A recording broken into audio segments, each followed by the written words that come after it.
Hello friends, welcome to my channel passion education. आप सभी का स्वागत है हमारी PYQs की सीरीज़ में। आशा करती हूँ आप सभी बहुत ही बढ़िया होंगे, चंगे होंगे, तसल्ली से होंगे, खुश होंगे। जैसा कि आप सभी जानते हैं, PYQs की सीरीज़ में हम डिस्कस कर रहे हैं GPSC क्लास 1-2 का पेपर, जो कि एग्ज़ाम कंडक्ट कराई गई थी 7/1/24 को। पेपर 2 डिस्कस कर रहे हैं स्टूडेंट्स हम। एंड जैसा कि मैं हर बार, अभी तक तो आपने वीडियो फॉलो करते हुए समझ ही लिया होगा हमारी सीरीज़ को फॉलो करते हुए, कि डिटेल एक्सप्लेनेशन के साथ हम PYQs के क्वेश्चन को सॉल्व करने की कोशिश करते हैं। कुछ इस तरीके से कि भाई आप एक क्वेश्चन के कॉन्सेप्ट को समझने आएंगे और यहाँ से 4 क्वेश्चन सॉल्व कर सकें, उतना नॉलेज लेकर के जाएंगे। ठीक है, तो बढ़िया है। फिर ज़्यादा मिठू मियाँ नहीं करते हैं, क्लास को हमारे स्टार्ट करते हैं। दोस्तों, हमारे कारवा को आगे बढ़ाते हम पहुंच चुके हैं क्वेश्चन नंबर 121 पर। जितने भी मित्रगण हमारे नए हैं, पहली बार इस वीडियो को देख रहे हैं, सभी से अनुरोध है, हमारे चैनल पे होने वाली सभी कॉम्पिटिटिव एग्ज़ाम से रिलेटेड सभी गतिविधियों से अपडेटेड रहने के लिए चैनल को सब्सक्राइब कर लीजिएगा। वीडियो को अंत तक देखने के बाद आप डिसाइड कर सकते हैं, निर्णय ले सकते हैं कि आपको लाइक बटन हिट करना है, अच्छा लगे, बढ़िया लगे तो, एंड अपने दोस्तों के साथ शेयर कीजिएगा। ठीक है, यहाँ पेपर 2 डिस्कस कर रहे हैं हम। इसके अलावा के जितने भी आगे के क्वेश्चन हैं, वहाँ पिछली वीडियोस में मैंने डिस्कस कर लिया, तो आप उनको सबको रेफर कर सकते हैं। Question number 121, consider the following statements regarding cyber security. First, Trojan horses are used to create backdoors so that a hacker can have access to secure networks. Secondly, unlike viruses, computer worms are malicious programs that copy themselves from system to system rather than infiltrating legitimate files. ऊपर में से दिए गए कौन से statement correct है? यहाँ पे बताया जा रहा है सी, बोथ 1 and 2। तो अब आप जब तक कॉन्सेप्ट नहीं समझेंगे कि भाई ट्रोजन हॉर्स क्या है, वॉर्म्स क्या है, वायरस क्या होते हैं, तब तक तो आप इस क्वेश्चन को अच्छे से डील ही नहीं कर पाएंगे। तो यहाँ पे है आपके लिए कॉन्सेप्ट वायरस का। वायरस क्या होते हैं? जो कि क्या करते हैं, दूसरे प्रोग्राम को इन्फेक्ट कर देते हैं। वायरस एक तरीके के प्रोग्राम है जो दूसरे प्रोग्राम को इन्फेक्ट करते हैं। किस तरीके से? By modifying them to include a possible evolve copy of itself. Basically virus, it is a program that can infect other programs by modifying them to include a possible evolved copy of itself. Secondly, बात आ जाती है worms की।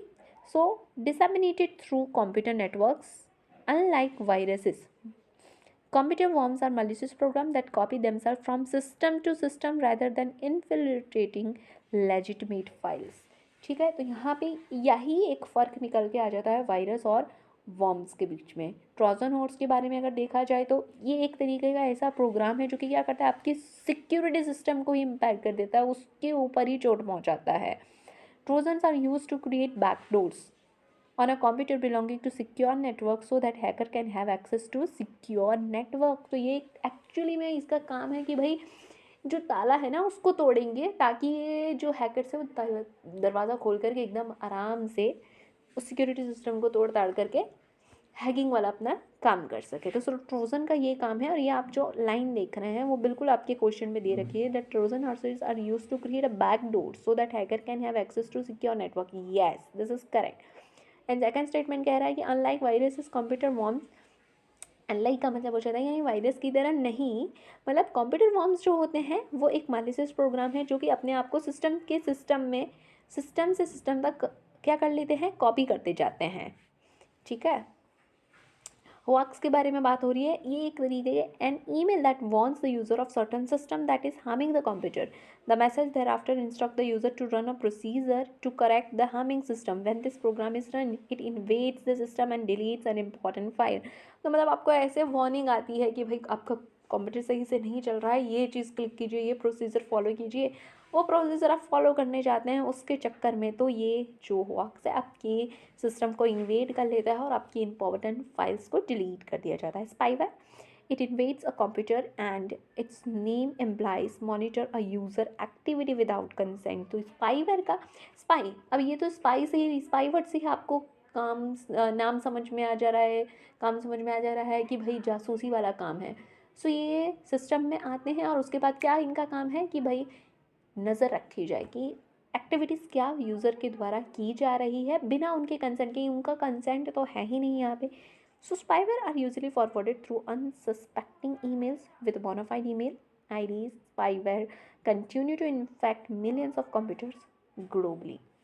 So जो मेरी BYQs की series को बहुत ढंग से फॉलो कर रहे हैं उनको पता होगा कि ऐसा ही क्वेश्चन हमने लास्ट वीडियो में भी डिस्कस किया था। सो GPSC की तैयारी करने वाले सभी स्टूडेंट्स के लिए ज़रूरी हो जाता है कि ऐसे कॉन्सेप्ट याद करके जाएं, रिवाइज करके जाएं। आने वाले एग्ज़ाम्स में ये बहुत ही इम्पॉर्टेंट रोल प्ले करेंगे। अब सबको लगता होगा कि मैम अगर ये क्वेश्चन एक बार बन चुका है तो फिर सेम कैसे आएगा। अरे हाँ, कौन कह रहा है बेटा बेटा सेम आने वाला है। आप तो इधर से वही तो समझा रही हूँ मैं आपको। PY उसका यूज़ ये थोड़ी होता है कि वो क्वेश्चन आ जाएगा वापस से। अब भले भाग आपके कि हाँ भाई बैठा बैठा कोई क्वेश्चन आ गया तो ठीक है, वो होता है नहीं। बट हम PY को रेफ़र इसलिए करते हैं ताकि एक कॉन्सेप्ट क्लैरिटी हो कि किस तरीके का क्वेश्चन बनेंगे। एंड सेकेंडली यहाँ पे तो मैं आपको कॉन्सेप्ट उधर से जो जैसे क्वेश्चन बन सकते हैं उन टॉपिक के अंडर डेप्थ में जा कर के भी चीज़ें ला करके दे रही हूँ, राइट। तो मतलब पैशन एजुकेशन पे फ़ायदा ही फ़ायदा है आपका। बाकी देख लीजिए आप। Question 122, consider the following statements regarding urban heat island. So यहाँ पे टोटली डिपेंड करता है। अगर आपको अर्बन हीट आइलैंड का कॉन्सेप्ट पता है तो ठीक है, वरना आप इसको सॉल्व ही नहीं कर पाएंगे। फर्स्ट स्टेटमेंट कह रहा है an urban heat island is experienced when certain areas within a city experience higher heat load than surrounding area on the same day. Secondly बात की जा रही है, it is a local and temporary phenomenon. Third, construction of high rise building rather than two storey building help in reducing the urban heat island. So यहाँ पे जो quotes दिए गए हैं उसमें से करेक्ट कोड 1 एंड 2 है, यानी पहला और दूसरा स्टेटमेंट करेक्ट है, तीसरा नहीं है। तो यहाँ पे हम समझ लेते हैं अर्बन हीट आइलैंड का कॉन्सेप्ट, ताकि इसके रिलेटेड कभी भविष्य में कोई क्वेश्चन बन जाता है तो आप उसे बिना कन्फ्यूज आए सही आंसर टिक करके आए, ठीक है। सो urban heat island may be defined as a local and temporary phenomenon in which certain pockets within a city are experiencing higher heat load than its surrounding area. यानी city के कुछ हिस्से क्या experience कर रहे हैं, हायर हीट लोड, जो उसके आसपास के एरिया हैं उससे कई अत्यधिक ज़्यादा हायर हीट उनको एक्सपीरियंस हो रहा है। सो बेसिकली क्या बताया जा रहा है, this rise of heat basically happen due to buildings and houses of cities made up of concrete where the heat is trapped and not able to dissipate easily, ठीक है। तो ये जो बड़े बड़े बिल्डिंग्स जो कंक्रीट के इतने बनते जा रहे हैं जिसकी वजह से जो हीट है वो बाहर नहीं, वेंटिलेशन की जो प्रोसीजर पहले पहले वेंटिलेशन के लिए जितनी जगह छोड़ी जाती थी ना घर के अंदर, क्या बड़ी बड़ी खिड़कियाँ किस तरीके से होते थे, अब तो सब सो के लिए सारी चीज़ें करी जाने लगी है, ठीक है, कि भाई AC लगा देंगे तो निकल जाएगा, हो जाएगा काम ढंग का। पर वेंटिलेशन भी कुछ चीज़ होती है, तो वो चीज़ जहाँ ध्यान नहीं रखी जा रही है, कंक्रीट के जो बड़ी बड़ी इमारतें बन रही है वो क्या करते हैं, वहाँ उसके अंदर हीट ट्रैप हो जाता है and which increases heat load, ठीक है। तो इसी यहाँ पे जो थर्ड स्टेटमेंट है कि construction of high rise building solution हो जाएगा, अरे कैसे, ऐसे कैसे सॉल्यूशन होगा, वही तो दिक्कत है। Question 123, consider the following statement. INS Virat is India's first indigenous aircraft carrier. Second, Agni P is a canistrate missile that has a range of up to 2000.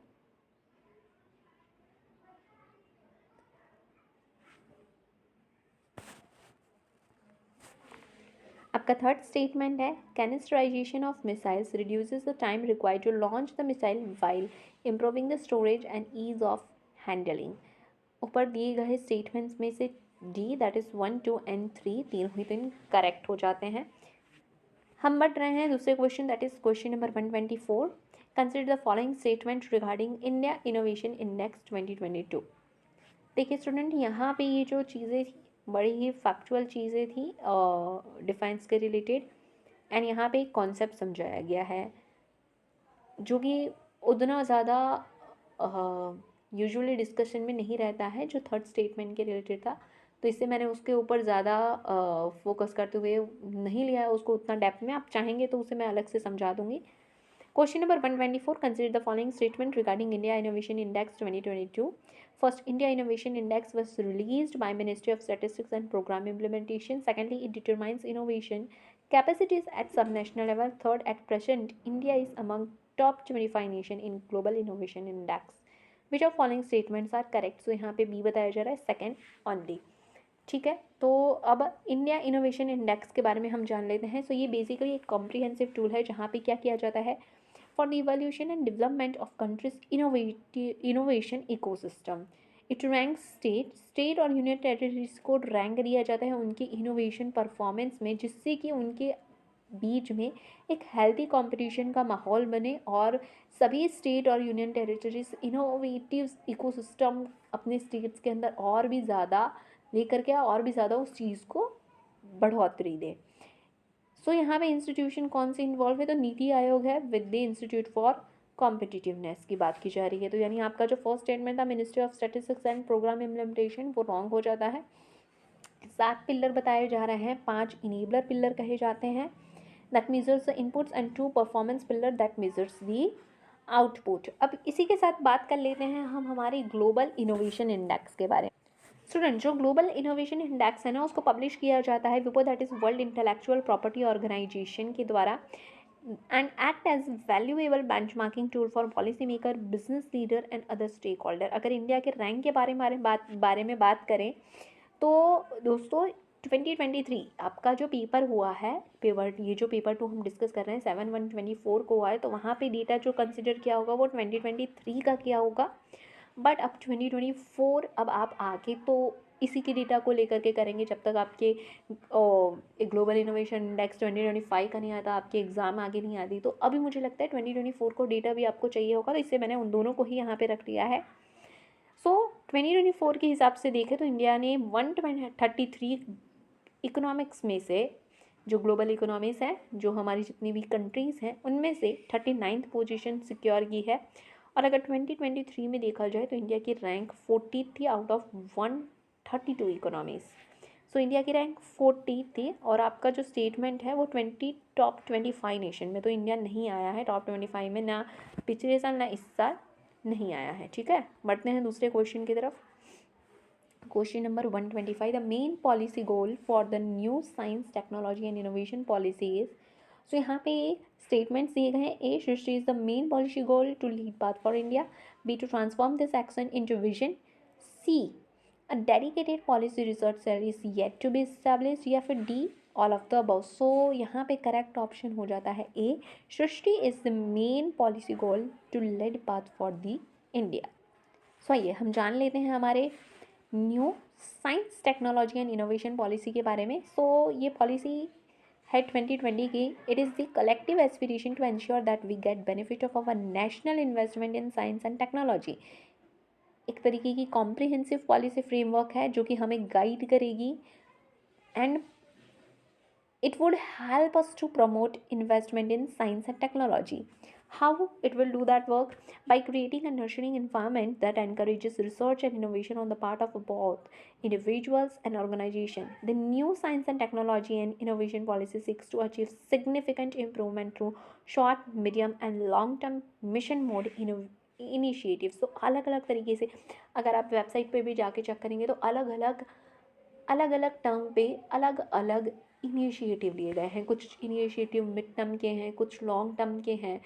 तो ये सारी ही चीज़ें ध्यान में रखे किस तरीके से इन्वेस्टमेंट को बढ़ावा दिया जाए साइंस एंड टेक्नोलॉजी के फील्ड में, किस तरीके से रिसर्च को बढ़ावा दिया, इनोवेशन को बढ़ावा दिए जाए, उन सभी चीज़ों को ध्यान रखते हुए ये इनिशिएटिव्स लेके आए गए हैं.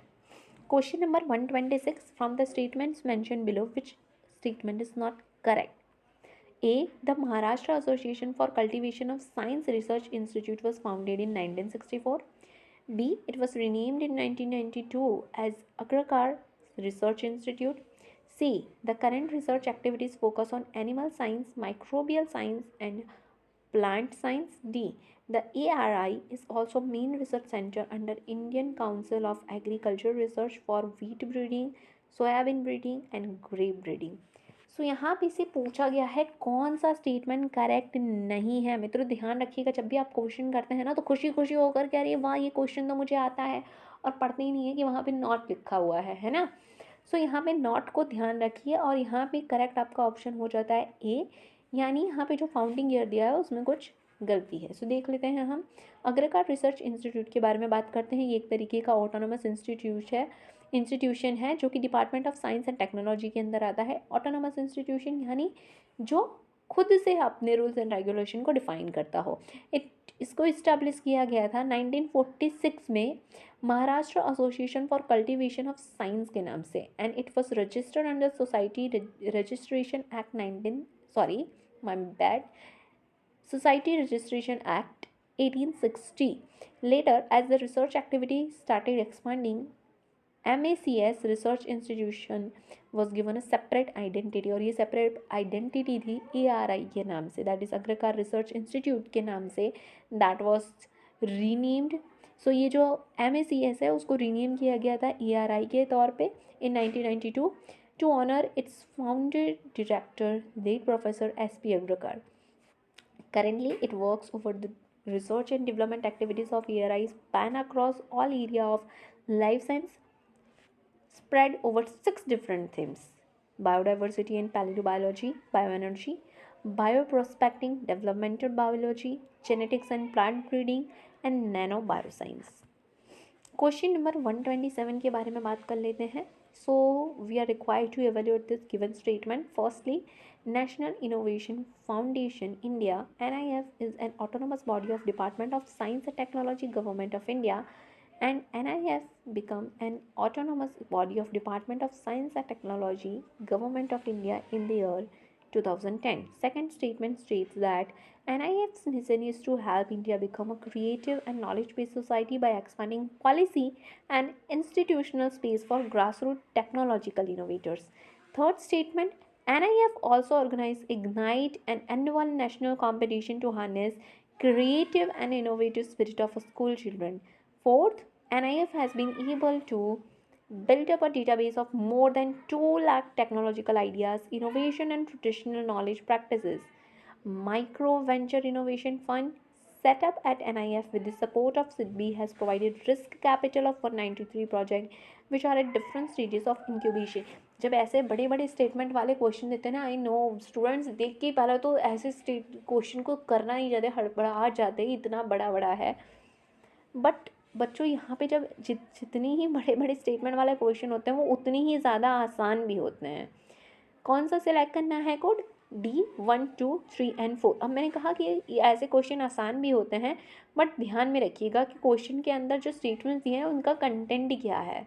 ठीक है, कई बार जब बड़े बड़े होते हैं ना उनमें कहा गया बहुत छोटा सा होता है, बट यहाँ पे जो आपके एग्ज़ाम है वहाँ पे ये जो क्वेश्चन किया गया है पूरा चारों ही चार statement national innovation foundation NIF के बेस्ड के ऊपर है.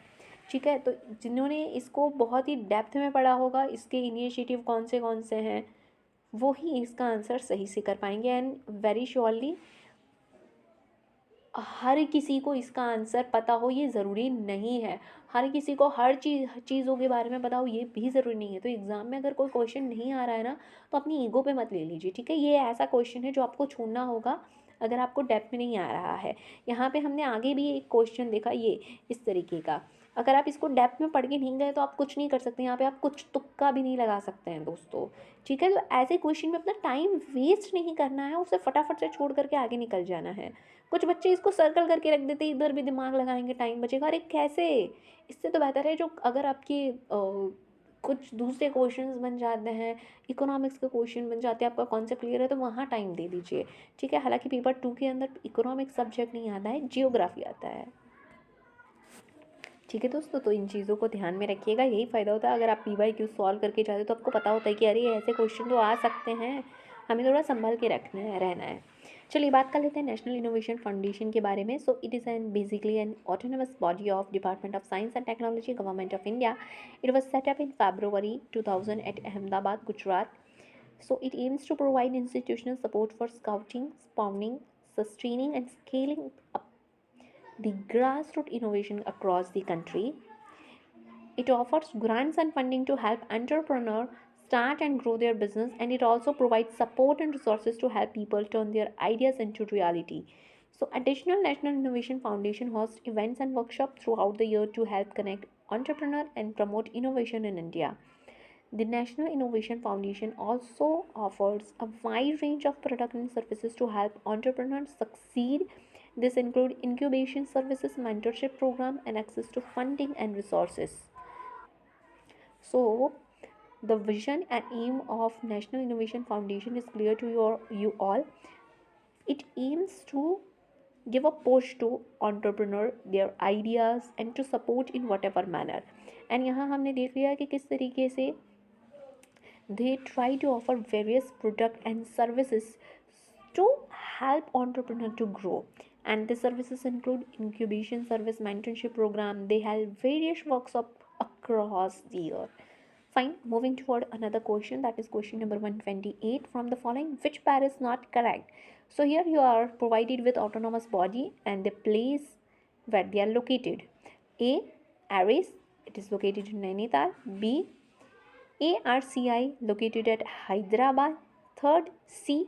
Center for Nano and Soft Matter Science, located at Bengaluru. D. Raman Research Institute, Thiruvananthapuram. So the correct option is D. The location of Raman Research Institute is not the correct one. So let us know about them. ARIES के बारे में बताया जा रहा है that it is Aryabhatta research institute of observational science. So it is one of the leading research institute which specialize in observational astronomy and astrophysics and atmospheric sciences. अगर देखने जाएँ तो जो हमारा देवसल ऑब्जर्वेटरी कैंपस है जो एरिस के द्वारा ओन किया जा रहा है नैनीताल में इन उत्तराखंड, उनके द्वारा सेटअप किया गया है international liquid mirror telescope. So it is basically the first liquid mirror telescope to be commissioned for astronomy and also one of its kind to be operational anywhere in the world. ये क्या क्या monitor करने वाला है, क्या क्या observe करने वाला है? Asteroid, supernova, space debris and all other celestial objects will be observe using ILMT, that is International Liquid Mirror Telescope, from an altitude of 2450 meter in the Himalaya. हम बात कर लेते हैं centre for nano and soft matter science की.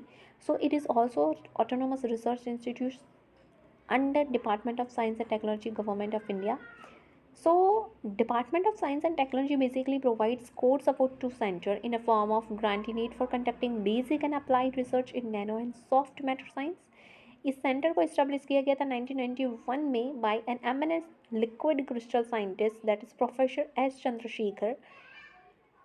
And after years of expansion, its name changes. In 2014, it becomes Center for Nano and Soft Matter Science. Raman research institute के बारे में बात कर लेते हैं. 1948 में इसको फाउंड किया गया था by Indian physicist and Nobel laureate sir C V Raman. So आपको कमेंट में बताना है कि जो हमारे इतने Nobel laureate respected sir C V Raman है उन्हें कौन से ईयर में नोबेल प्राइज़ दिया गया था और ये नोबेल प्राइज़ उन्हें किस चीज़ के लिए दिया गया था. Okay, so to continue his studies and basic research after he retired from Indian Institute of Science, he founded Raman Research Institute. Sir C.V. Raman served as its director, carrying on his personal research until his demise in 1970. It was funded personally by him with the donation from private sources. Question number 129. Given below are two statement. दो स्टेटमेंट्स दिए गए हैं और इन statement के ऊपर से आपको यहाँ पे बताना है कि कौन सा आपको जो कोड है वो सही लग रहा है. Statement 1, the use of ICT in organising teaching learning programme in the universities has potential to optimise the learning outcome. ठीक है जी. तो पहला स्टेटमेंट कहना चाह रहा है कि ICT इंफॉर्मेशन कंप्यूटर टेक्नोलॉजी का यूज़ करके, इंफॉर्मेशन कम्युनिकेशन टेक्नोलॉजी का यूज़ करके आप क्या कर सकते हैं, यूनिवर्सिटीज़ के अंदर टीचिंग लर्निंग प्रोग्राम के आउटकम्स को, उसके पोटेंशियल को और बहुत ज़्यादा बढ़िया कर सकते हैं, बढ़ा सकते हैं. स्टेटमेंट 2 कह रहा है formative assessment provide support to enhancing the quality of teaching learning sessions. यहाँ पे दिए गए कोड्स में से B, that is both statement 1 and यहाँ पे जो आपका है तो बी स्टेटमेंट करेक्ट हो जाता है. ठीक है, जब भी ऐसे स्टेटमेंट्स दिए हुए तो आपको ध्यान से पढ़ के समझ लेना है और फिर कोड्स में से देखना है कि कौन सा स्टेटमेंट आपके सही होंगे और वो कहाँ दिया गया है. दोस्तों आ जाते हैं हमारे आज के last question, that is 130. Which of the following statements are correct? First, N K N stands for new knowledge network. Second, MOOCs are offline courses. Third, National Computing Mission is a Government of India initiative. And fourth, Param Shiva is a supercomputer. आपका correct option हो जाता है A, that is third and fourth statement only.